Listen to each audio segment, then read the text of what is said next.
오늘은 추수감사주일입니다. 지난주에도 말씀을 드렸지만 11월은 참 풍성함이 있습니다. 결실의 계절이죠. 그래서 과일이라든지 아니면 곡식이라든지 삶의 어떠한 부분에 있어서도 이 풍성함을 가지는 계절이죠. 그래서 마음이 넓어집니다. 그래서 나누고 베풀고 또 살아가는 이런 모습들을 가지고 살아가는 경우도 다른 어떤 계절보다 더 이렇게 이 풍요로움 있는 것을 느끼게 되지요. 이런 풍요로움이 있기 때문에 사람들의 얼굴에는 웃음기가 있고 그리고 감사가 넘쳐나는 이런 삶을 살아가기에 좋은 계절이기도 하고 할 수가 있죠. 그래서 11월 한 달 동안에 감사하는 삶을 살자라고 하는 주제를 가지고 우리가 일생 평생 감사를 하며 살아야 되지만은 특별히 11월 한 달 동안에 하나님을 바라보며 또 우리의 주어진 삶의 자리는 조금 고달프고 조금 어렵고 힘든 일들이 일상이지만은 그래도 감사하는 삶을 살아가는 우리 성도들이 됐으면 좋겠다. 그런 말씀을 좀 나누려고 11월 한 달은 감사하는 삶을 살자라는 주제를 가지고 말씀을 나누고 있습니다. 지난 주일에는 우리가 항상 감사해야 하는 이유를 라는 제목을 가지고 말씀을 드리면서 받은 은혜가 이미 우리가 큰 것들을 생각하며 우리가 감사해야 된다. 모든 것이 합력해서 선을 이루신 하나님이심을 믿고 우리가 감사해야 된다. 그리고 하나님은 하나님 앞에 감사하는 자들에게 상을 주시는 분이시기 때문에 우리는 감사해야 된다라는 말씀을 나누었습니다. 오늘은 추수감사주일입니다. 그냥 크게 말하면 추수감사주일은 하나님이 우리에게 주신 것들을 이웃과 더불어서 나누고 베풀며 하나님께 예배를 드리며 영광을 돌리는 것입니다. 청교도들이 미국에 피신하다시피 들어가서 거기에서 온갖 핍박과 어려움과 많은 이 인디언들의 어떤 공격에 의해서 어려움이 있었지만 이 힘들게 어렵게 개간해서 농사를 지었어요. 그리고 그 지은 것들을 가지고 그 주변에 있는 인디언들을 초대를 해서 같이 하나님 앞에 영광을 돌리고 같이 베풀고 나누면서 지켰던 것이 이 추수감사절의 유래입니다. 그리고 오늘날 우리가 추수감사절의 의미는 이 한 해 동안에 하나님께서 우리에게 지켜주신 은혜에 대해서 우리가 돌아보면서 하나님 앞에 감사해서 지키는 절기가 추수감사절의 현대적인 의미라고 할 수 있습니다.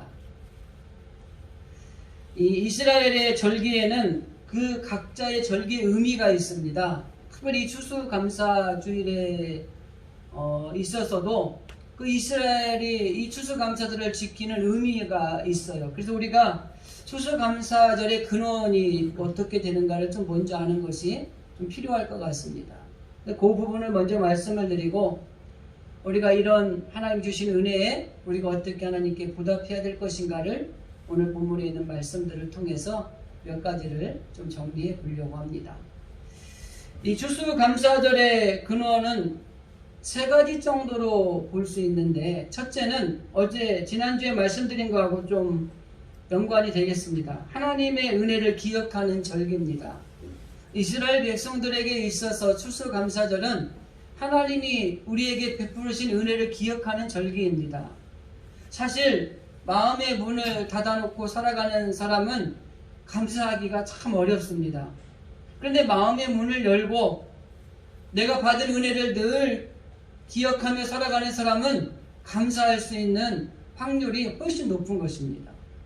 제가 종종 말씀드리는 것 중에 이 그리스도인들이 하나님의 은혜의 그 베푸심 속에 살아가는 것이 얼마나 많은지 몰라요.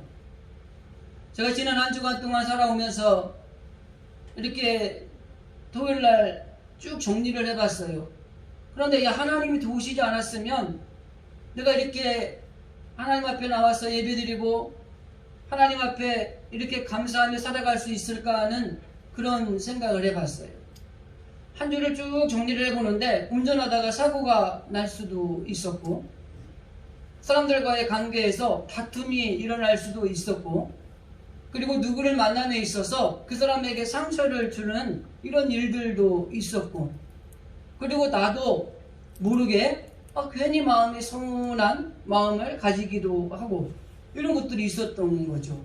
그런데 이 모든 것들을 순간순간 이겨낼 수 있었던 것은 하나님이 우리를 통해서 주시는 크고 놀라운 은혜가 있었기 때문이라는 걸 깨닫게 되는 거죠.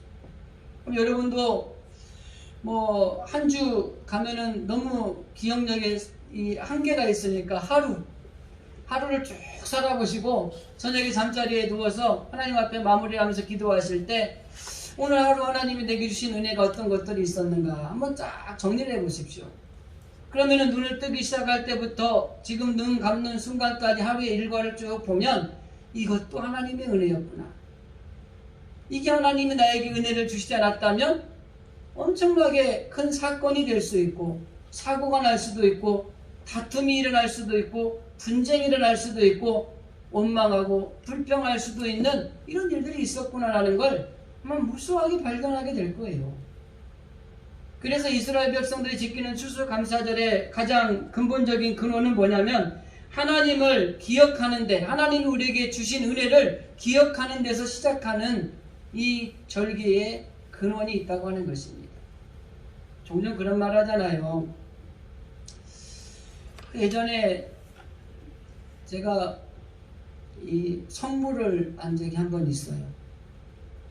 저로서는 아주 무리를 해서 선물을 이렇게 해줬어요. 그런데 이 선물을 받은 사람이 피드백이 없는 거예요. 우리는 하나님 앞에 다 받으면 되니까 뭐 안 해도 된다 이런 생각을 하지만은 그 인간관계에 있어서 뭘 해줬는데 뭐 감사하다든지 아니면 내가 일을 줬는데 그 사람 0.1이라도 뭘 갖고 온다든지 좀 이런 게 있어야 왠지 좀 흐뭇하기도 하고 그런 것 같은데 이 선물을 했는데 아무런 피드백이 없어요. 서운하더라고요. 괘씸하더라고요. 그러면서 이런 생각이 들어요. 다음부터는 내가 선물 하나 가요.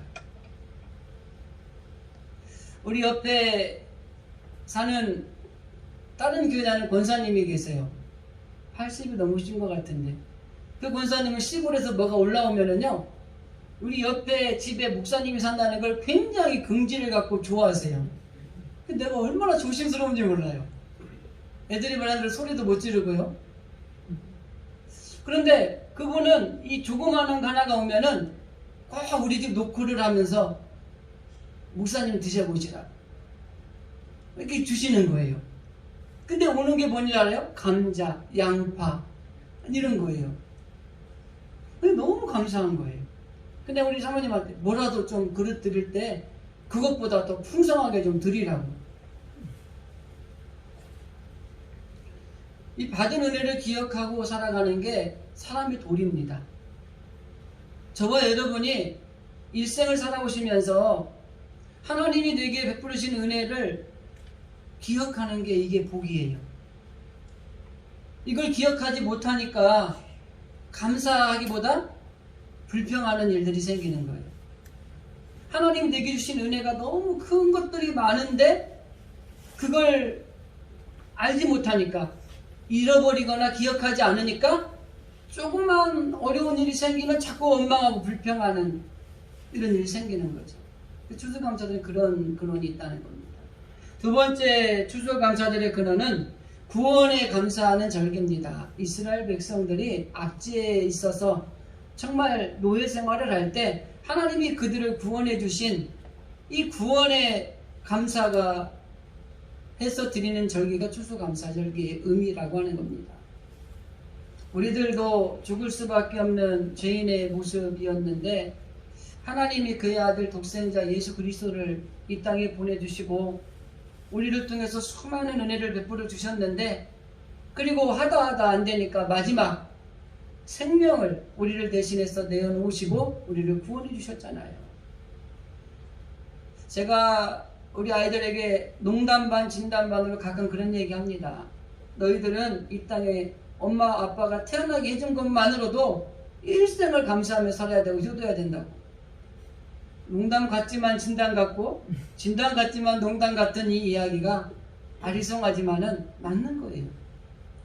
하나님이 우리가 죄 가운데 죽을 수밖에 없는 죄인이고 죽어야 마땅한데 내 대신에 그의 하나밖에 없는 독생자 외아들 예수 그리스도를 이 땅에 보내주셔서 우리를 위해서 수많은 섬김과 가르침과 놀라운 교훈을 하고 그리고 그래도 안 되니까 자기의 아들의 목숨을 대신해서 우리를 대신 구원해 주시는 놀라운 은혜를 입은 사람들이잖아요. 그 은혜 때문에라도 우리는 늘 하나님 앞에 감사하는 삶을 살아가야 되는 것입니다. 그리고 이 추수감사절의 근원에 중요한 것은 압박받던 시절을 회상하는 절기입니다. 아까도 앞에서 언급해드렸지만은 이스라엘 백성들이 애굽에서 압박을 받았어요. 얼마나 이 번성하는 게 싫었으면 아들을 낳으면 죽이라고까지 했어요. 고된 노동력 때문에 늘 지쳐 힘들었습니다. 얼마나 힘들었으면 출애굽기 2장에 보면 그 백성들이 하나님을 향해 이렇게 신음하며 기도합니다. 하나님, 우리가 죽게 되었으니 하나님 우리를 좀 살려주십시오. 우리를 구원해 주십시오. 하나님이 그들의 소리를 들으시고 하나님이 그들의 소리에 응답하시는 것이 모세를 보내는 겁니다. 얼마나 힘든 그 시절을 살았던가를 기억하면서 그 시절 속에 하나님이 구원해 주신 은혜, 하나님 해방시켜 주신 자유를 주신 은혜를 생각하는 거예요. 앞에 것이 구원을 주신 은혜에 감사한 거라면 구원하심으로 말미암아 자유를 주신 하나님 앞에 감사하는 절기입니다. 그럼 우리가 얼마나 자유하고 삽니까? 사람과의 관계에서 내가 누구에게 잘못을 했는데 늘 마음에 짐이 되는 거예요. 근데 이거를 갖다가 내가 가서 그 사람한테 내가 잘못했다고 말하기도 또 어려운 거예요. 그런데 그 사람이 미리 알고 와가지고 내가 당신이 그런 모든 것들에 대해서 내가 자유를 주겠다 이렇게 이야기를 하는 거예요. 얼마나 마음이 홀가분해질까. 저는 가끔 모진말도 잘 못하는데 지금은 그러지 않지만 예전에 아이들이 말하는 모진말을 하는 거야. 얘도 상처를 받고 나도 밤에 잠을 못 자는 거예요. 너무 좋은 부모님이라 그런 적 없으시죠? 저는 그런 적이 몇 번 있어요. 가지고 밤에 잠을 못 자는 거예요. 자기가 얼마나 마음이 아플까? 잠은 자고 있을까? 가지고 이렇게 쫙 이렇게 가봐요. 근데 어렵다는 거지 진짜 잘 자요. 감사하다. 그래서 나중에 카톡으로라도 마음 상했었지. 그때 좀 아빠가 참았어야 되는데 이렇게 보내는 거죠. 근데 여러분 이게 있어요.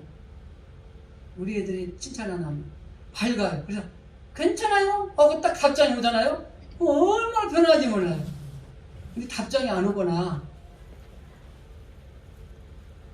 그럼 얼마나 또 불편하겠어요. 여러분 자유를 가졌다는 것이 큰 은혜입니다. 축복입니다. 그 자유를 하나님 우리에게 주신 거예요. 그래서 우리가 추수감사절을 그냥 매년 오는 절기구나 이게 아니라 정말 하나님 우리에게 베푸신 은혜가 우리가 크다는 걸 알고 우리가 구원받았다는 사실을 기억하고 그로 인해 우리가 자유하게 되어서 이 풍성함을 누리고 있다는 것에 대해서 감사하는 겁니다.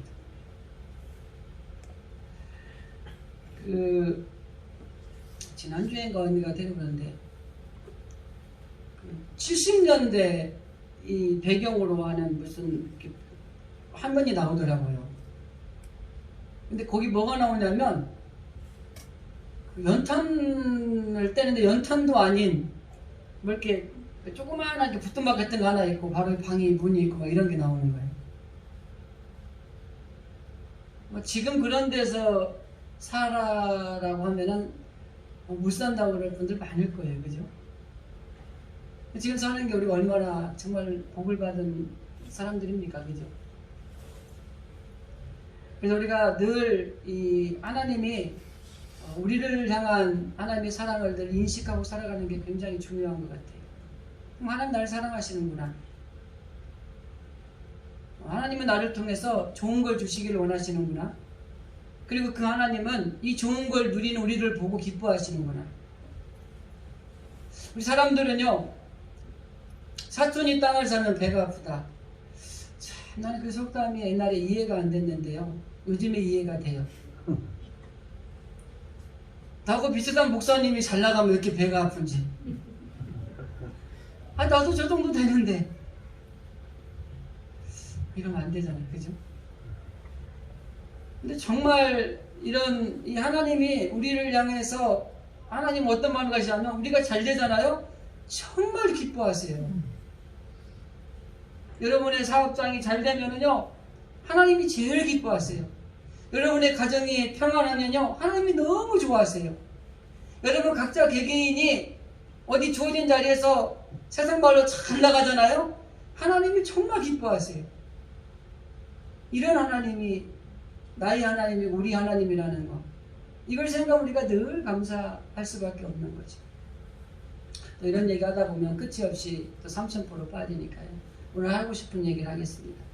자, 이 감사절기를 맞이해서 정말 우리가 하나님 앞에 이 받은 은혜를 어떻게 보답해야 될 것인가.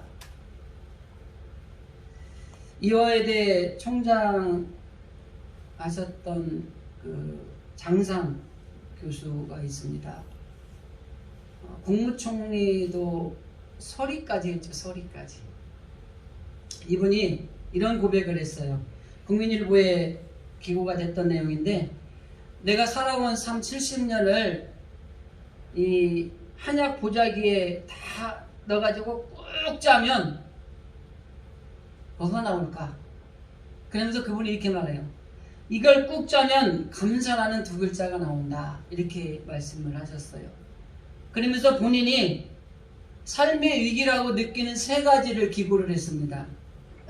첫 번째가 38선을 넘어 어머니와 함께 7살 때 38선을 넘어올 때 천사 같은 아주머니를 만나가지고 무사히 넘어올 수 있었을 때가 첫 번째 위기랍니다. 그러면서 이 사건을 통해서 우리의 생명은 하나님께 있다라는 것을 깨닫게 되었음에 감사했다고 하더라고요. 그리고 두 번째는 본인이 항상 건강하다고 자기의 건강을 자신했는데 건강이 악화돼서 수술을 받은 일이 있었대요. 그런데 그 경험으로 인해서 우리의 흙으로 지어진 인간은 언제든지 깨지고 금이 갈 수밖에 없는 존재라는 걸 깨닫게 되었다고 하는 것이에요. 그래서 감사했다고 하는 겁니다. 그리고 세 번째 위기를 2002년도에 국무총리로 이 임명을 받고 청문회 할 때, 이분이 제가 이 시기에 서대문에서 부목사를 했는데 이 장상 국무총리 시어머니가 제가 사역하는 교회에 나오셨어요. 이 교회 앞에 바로 집이 있었는데 이분 집에 가서 일주일에 한 번씩 제가 예배를 드렸어요. 그래서 이 과정을 제가 잘 압니다. 남편은 박준서 교수님이라고 연세대학교 구약학인가 교수님이시고 이화여대 교수로 장상 교수님이 계시고 그 노모, 그때 당시 90 가까이 되신 노모를 모시고 사는 집이었어요. 그런데 이 장상 총리가 이 청문회를 하는데 이 청문위원들이 자기한테 질문하고 막 모든 걸 이렇게 해서 이렇게 뭐죠? 드러나게 하고 없는 것들을 잊게 하고 이런 것들을 하면서 엄청나게 고통을 치렀어요. 결국은 그 중간에 포기를 했습니다. 근데 그 사건을 통해 그분이 이걸 깨달았다는 거예요. 내가 하나님 앞에 마지막에 가서 하나님이 나에게 질문을 하면 내가 뭐라고 이야기할 수 있을까? 이걸 깨달았다고 하는 것입니다. 그러면서 그분이 하는 말씀이 내가 이렇게 하나님 앞에 심판을 받을 때에 만일에 하나님이 우리에게 묻는다면 내가 무엇이라고 말할 수 있을까? 이거를 깨달았다는 거예요. 그래서 모든 삶의 위기 가운데에서 이런 것들을 깨닫게 하신 하나님 앞에 내가 감사하다 이렇게 고백을 했다고 하는 것입니다. 여러분, 우리도 마지막 때 주님이 우리에게 오셔서 만일에 무엇인가 질문한다면 대답할 수 있는 거리가 있어야 됩니다. 마태복음인가에 보면은 그 주님 앞에 섰던 사람이 이런 말을 하잖아요. 내가 주님, 그래도 내가 선지자 노릇도 했고 내가 참 복음도 많이 전했고 이런 일도 했습니다. 근데 주님이 뭐라고 말씀하시냐면, 그래? 근데 난 너를 전혀 모르겠는데? 조금 다른 차원이지만은 주님이 물어보기 전에 우리가 주님 나 이것도 했어, 이것도 했어, 이것도 했어, 이것도 했어요. 아시죠? 근데 주님이 뭐라고 말씀하시냐면, 아니 나는 모르겠는데? 그럼 안 한 거예요. 오살리기도의 최자실 목사님이 이 꿈을 꿨는데 천국에 갔대잖아요. 갔는데 사람들이 쫙 서 있는 거예요. 근데 자기가 딱 뒤에 보니까 별로 유명하지도 않은 사람이 있는데 자기가 그래도 제일 유명하더래요. 그래서 딱 앞에 가서 나 부르세요? 이렇게 물어봤다는 거예요. 문지기한테. 누군데? 그랬더니 나 취자실이라고. 정신 취자실이 누군데? 그랬더니 저기 저 대한민국의 그 기도원에 큰 원장도 하고 내가 많은 사람들 고쳐주긴다고 막 이랬다고. 근데 모른다고 그러더라고요. 그래서 꿈에서 확 깼다는 거예요. 그리고 그분이 회개를 했대요.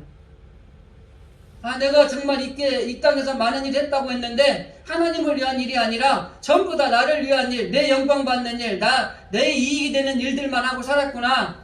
그리고 회개를 하고 주님을 위해서 일해야 되겠다고 회개하고 돌이켜서 살아갔다는 거죠.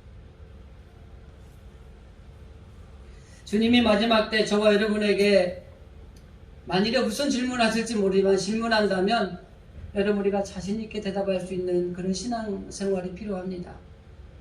그리고 이왕 우리가 이것도 했고 내놓을 것이 있다면 주님이 인정하는 걸 내놓을 수 있어야 돼요. 자녀들을 키우다 보면은 자녀들이 부모님에게 인정받고자 하는 마음들이 있는 경우가 참 많아요. 그런데 부모가 인정하느냐 안 하느냐의 핵심이 뭔지 아세요? 드라마를 봐도 영화를 봐도요, 이 부모가 원하는 걸 해야 인정을 해주는 거예요. 아들이 아무리 자기가 잘했다고 와서 아버지한테 얘기를 해도 아버지가 원하는 대로 안 하면은 안 한 거예요. 우리가 이 땅에 살면서 주님을 위해서 열심히 헌신하고 주님을 위해서 봉사한다고 하지만은 주님이 보시기에 아니면 아닌 거예요. 주님이 보시기에 인정할 만한 것들을 이 땅에서 우리가 살아가면서 해야 되는 것이고, 오늘 시편의 기자도 이렇게 고백합니다. 내게 주신 모든 은혜, 자신이 삶에 이 땅에 살아오면서 내가 이렇게 살아갈 수 있었던 것은 하나님이 내게 주신 이 은혜 때문이었다, 이렇게 고백을 하는 거예요. 오늘 우리가 본문은 12절부터 읽었지만은 이 116편의 1절부터 말씀을 보면 1절에서 하나님께서 자기의 음성과 간구를 들으셨다는 사실에 대해서 감사한다고 고백합니다. 6절에서는 자기를 지켜주셨고 어려울 때 구원해 주셨음에도 감사하고 있고, 8절에 보면은 영혼의 사망에서 눈물에서 발을 넘어짐에서 건져주셨다는 것에 대해서 감사한다, 이렇게 생각을 해요. 그러면 이 모든 은혜가 하나님이 주신 은혜라는 거예요. 그리고 우리가 핵심적으로 이야기할 거, 그 다음에 이야기합니다. 내가 여호와께 이 큰 은혜를 받았는데 어떻게 보답할까, 이렇게 고백을 해요, 시편의 저자가. 앞에서 서두에 제가 말씀드렸습니다. 사람이 받은 은혜를 기억하지 못하고 받은 은혜에 대해서 우리가 살해하지 못하거나 은혜를 갚지 못하면 사람이 도리가 아닌 것입니다. 그래서 우리는 하나님이 주신 은혜를 늘 기억하면서 이 은혜를 어떻게 보답할까, 이런 고백을 할 수 있어야 돼요. 오늘 시편의 저자는 그런 말씀입니다. 시편 116편의 1절에서부터 하나님이 지켜주셨고 또 눈도 발도 넘어짐도 다 영혼도 이렇게 지켜주신 것이 하나님의 은혜인데 내가 이 받은 은혜를 어떻게 하면 하나님께 보답할 수 있을까? 이렇게 이야기하고 옆집의 권사님이 감자를 갖고 오면 우리는 사과를 줄 수 있어야 돼. 양파를 갖고 오면은 쇠고기 한 근을 사서 드릴 수 있어야 돼. 이게 하나님의 은혜를 받은 사람들이 가져야 될 마음이에요. 내가 이렇게 큰 은혜를 받았는데 나는 그럼 어떻게 하나님께 보답을 해야 될까? 세 가지만 말씀을 드리겠습니다. 13절입니다. 나의 구원의 잔을 들고 여호와의 이름을 부르며 이렇게 성경은 기록하고 있습니다. 하나님의 이름을 부른다는 것은 감사와 찬양을 드린다는 것과 같은 맥락입니다. 하나님께 받은 은혜를 우리가 어떻게 보답해야 되느냐? 우리도 동일하게 하나님께 감사할 줄 알아야 되고 하나님께 영광을 돌릴 줄 알아야 된다고 하는 겁니다. 그래서 그 표현을 뭐라고 했느냐? 이름을 부르며 이렇게 표현하고 있는 겁니다. 그 전에 뭐라고 되어 있어요? 구원의 잔을 들고 이렇게 표현되어 있어요. 하나님이 구원하신 그 잔을 들고 하나님 앞에 감사와 찬양을 돌려드리는 것이 하나님의 은혜에 보답하는 길이라는 겁니다. 고대 잔이라는 것은 사람의 인생을 의미했습니다.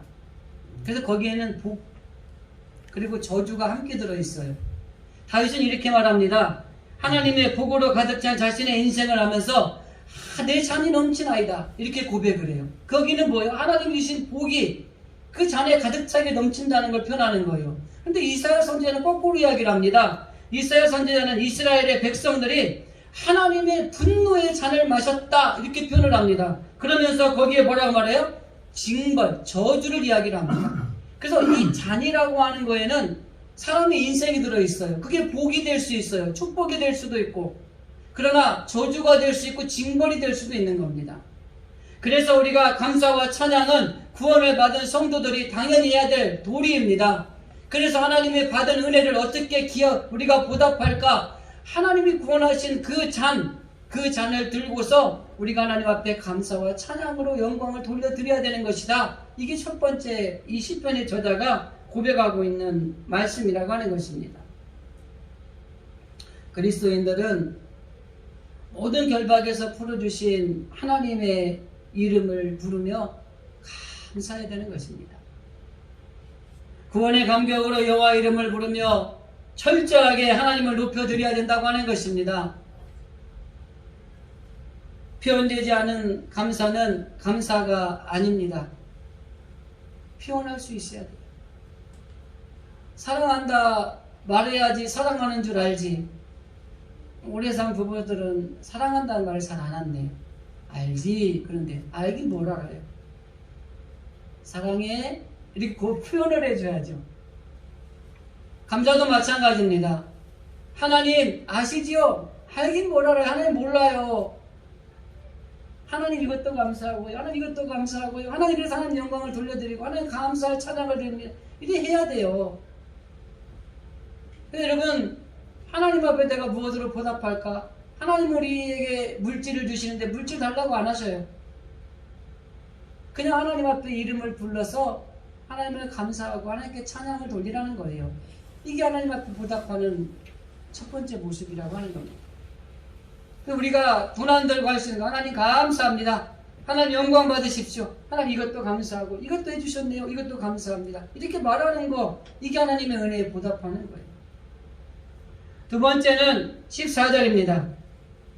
여호와의 모든 백성 앞에서 나는 나의 서원을 여호와께 갚으리로다 라고 말하고 있습니다. 여기 서원이라는 말이 나옵니다. 서원이라는 말의 원어는 육회라고 합니다. 육회. 발음을 잘해야 돼요. 육회가 아니라 육회. 히브리어인데 이 하나님께 드리는 기도 혹은 맹세. 근데 이거는 우리가 잘 아는 것처럼 자원에서 드리는 겁니다. 하나님이 주실 은혜를 기억하면서 소원해서 드리는 기도이기도 하고 더 나아가서는 하나님의 도우심을 받기 위해서 소원해서 드리는 기도가 소원이에요. 우리 그런 거 있죠. 하나님 나에게 아들을 주시면 이 아들 하나님 앞에 바쳐서 주의 종으로 삼겠습니다. 이게 소원이에요. 여러분, 소원은 안 해도 돼요. 그런데 소원을 했으면 구약의 성경에 보면 꼭 지켜야 됩니다. 그래서 소원은 잘 하셔야 돼요. 지금 내가 당장 급하고 아쉬우니까 하나님 앞에 소원하고 잘 되니까 나중에 없었던 걸 내주세요 하면 안 돼요. 그리고 기도하실 때 잘 하셔야 돼요. 예전에 제가 아는 분이 애를 못 낳은 거예요. 그래가지고 사무엘처럼 내가 이 아들을 낳으면 하나님 앞에 주의 종을 삼겠습니다. 이 소원을 한 거야. 근데 이게 태어났어. 아들 주셨어요. 할렐루야. 근데 이 아들이 주의 종으로 안 크는 거예요. 이 부모는 속 터지는 거예요. 왜? 소원을 했으니까 우리 아들이 목회하면 좋겠는데 안 하는 거예요. 딴 길로만 가는 거예요. 딴 길로만 가면 괜찮은데 교회도 안 나오는 거야. 그거 어떻게 해요? 물러야 돼요? 그래서 잘 하셔야 돼요. 아마 그때 기도를 하실 때 하나님이 원하시면 주의 종도 되고 아니면 하나님을 위해서 일하는 일꾼으로 세우겠어. 이렇게 기도했다면 뭐 방향성이 많았을 텐데, 그죠? 주의 종을 삼겠습니다. 문제는 이 서원이라고 하는 것은 지켜야지 않으면 구약의 그 방식으로는요, 속건 제물을 들여서 용서를 구하고 사함을 받아야 될 정도로 이게 어떻게 보면 중요한 겁니다. 시편의 저자도 분명히 말씀하는 게 뭐냐면 하나님에 대한 약속을 내가 분명히 지키겠습니다. 이렇게 말하는 겁니다. 여러분, 우리가 하나님이 주신 은혜에 보답하는 두 번째는요, 내가 하나님 앞에 약속한 것을 내가 꼭 지키겠습니다. 이게 보답하는 거예요. 오늘 본문의 말씀에 보면 공개적으로 백성들 앞에서 내가 나의 소원을 하나님 앞에 갚겠습니다. 이렇게 고백하잖아요. 오늘 본문의 저자가 공개적으로 말하는 겁니다. 누구나 알 수 있도록 내가 이 소원한 것을 하나님 앞에 꼭 갚겠습니다 하고 드러내놓고 이야기하는 겁니다. 그렇기 때문에 우리는 철저하게 하나님 앞에 소원한 것에 대해서 우리가 약속한 것에 대해서 내가 지키겠습니다 하는 것, 이게 보답하는 거예요. 여러분, 하나님한테 약속한 거 뭐가 있는가 한번 잘 생각해 보셔야 돼요. 그래서 혹시라도 오래전에 약속한 거라도 안 지킨 거 있으면요, 한번 기도해 보세요. 그래서 지금이라도요, 지키세요.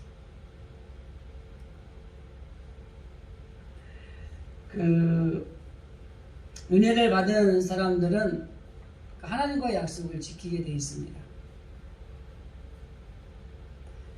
그 은혜에 보답하는 것 역시 하나님 앞에 서원하는 것을 갚아야 되고, 그리고 어떻게 보면 지체하지 말아야 될 중요한 요소라고 할 수 있습니다.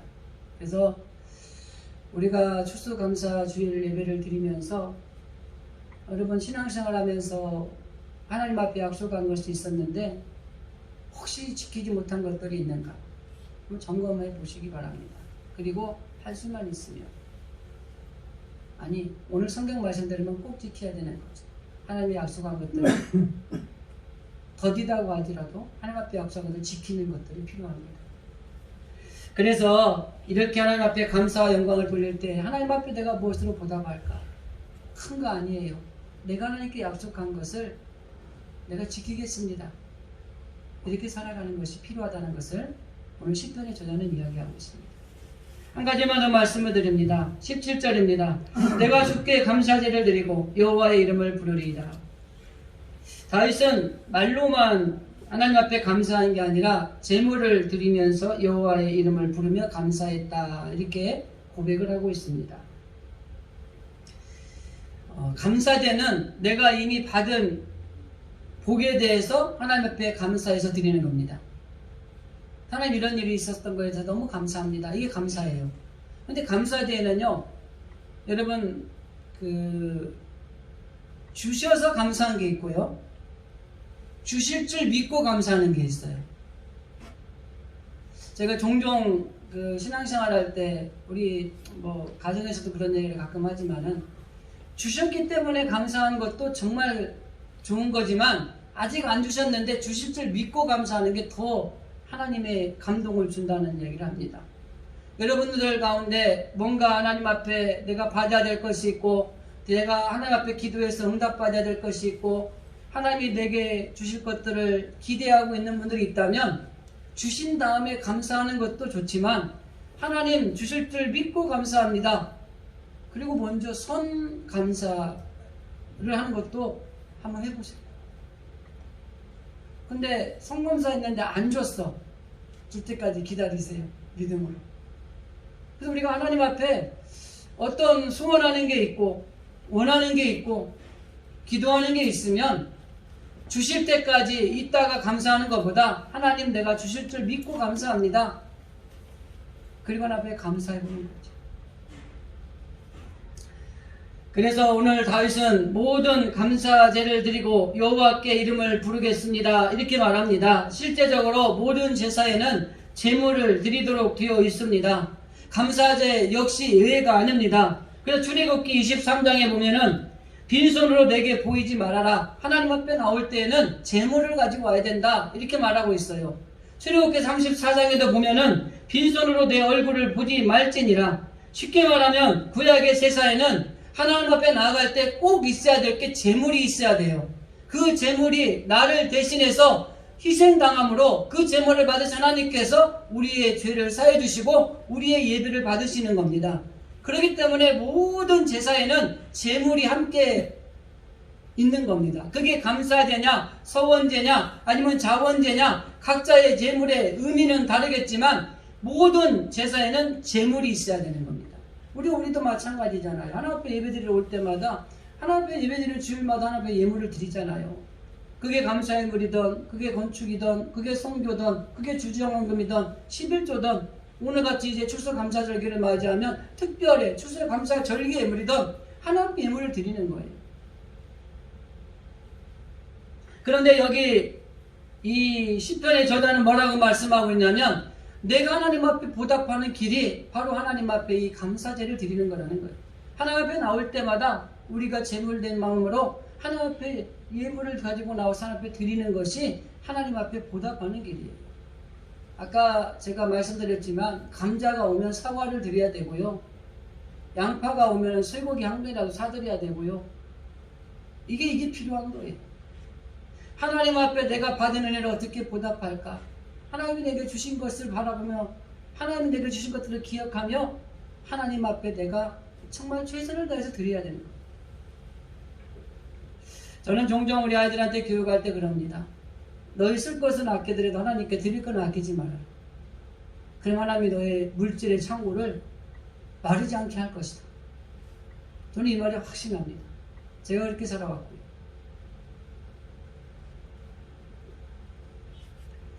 구약의 제사는 반드시 제물을 가지고 나아가야 됐던 것처럼 저와 여러분도 하나님 앞에 나와서 하나님을 만날 때마다 늘 주님이 주신 놀라운 은혜가 우리 가운데 넘치기를 원합니다.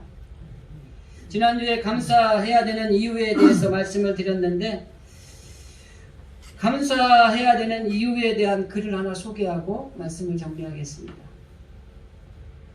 지금 당신의 집에 전기가 들어온다면 세상에 전기 혜택이 없이 살아가는 20억이 넘는 사람들보다 감사할 이유가 있습니다. 집에 식수 수절이 되어 있다면 그렇지 못해 아무 물이나 마시는 10억이 넘는 사람들보다 감사해야 되는 이유가 있습니다. 하루 1,000원 이상으로 생활을 하고 있다면 1,000원 미만으로 살고 있는 12억 명보다 더 감사할 이유가 있습니다. 하루 한 끼라도 따뜻한 음식을 먹을 수 있다면 8억 명의 영양실조로 고통받는 사람들보다 더 감사할 이유가 있습니다. 아침에 일어났을 때 당신의 몸이 건강하다면 이번 주를 넘기지 못한 100만 명의 환자들보다 감사할 이유가 있습니다. 한 번도 전쟁의 위험, 수용소의 외로움, 고문의 고통, 굶주림의 쓰라림을 경험하지 못했다면 당신은 5억 명의 사람들보다 감사할 이유가 있습니다. 체포, 협박, 학대, 고문, 그리고 죽음의 두려움 없이 교회를 나갈 수 있다면 당신은 이 세상의 30억 명의 사람들보다 감사할 이유가 있습니다. 당신의 냉장고에 음식이 있고 몸에 옷이 걸쳐져 있다거나 잠을 잘 수 있는 집이 있다면 이 세상의 75%의 사람들보다 더 감사할 이유가 있습니다. 당신의 은행에 그리고 지갑에 약간의 돈이 있고 작은 접시에 동전이 모아 놓았다면 이 세상의 8% 안에 드는 감사할 이유가 있는 사람들입니다.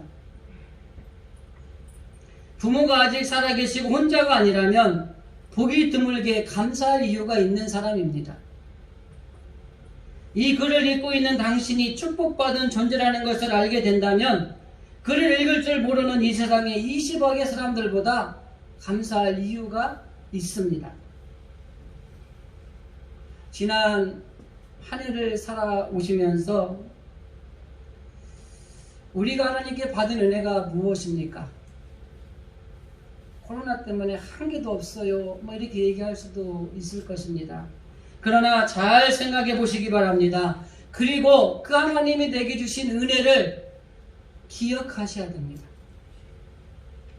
그리고 그 하나님이 주신 은혜를 내가 무엇으로 보답할까? 이런 고백이 우리들의 깊은 곳에서 터져 나와야 됩니다. 그래야만이 우리가 기본적으로 받은 은혜에 감사하며 살아갈 수 있는 것입니다. 오늘 말씀을 정리하면서 우리가 무엇을 하나님의 은혜에 보답할까?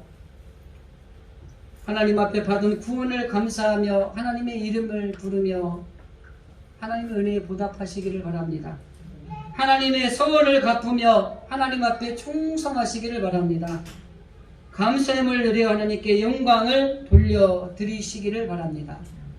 이러한 삶을 살아감으로 우리 진실의 모든 성도들이 하나님 앞에 감사가 넘치는 그 하나님이 주시는 놀라운 복을 받는 주의 자녀들이 되어질 수 있기를 주님의 이름으로 간절히 기도드립니다. 기도하겠습니다.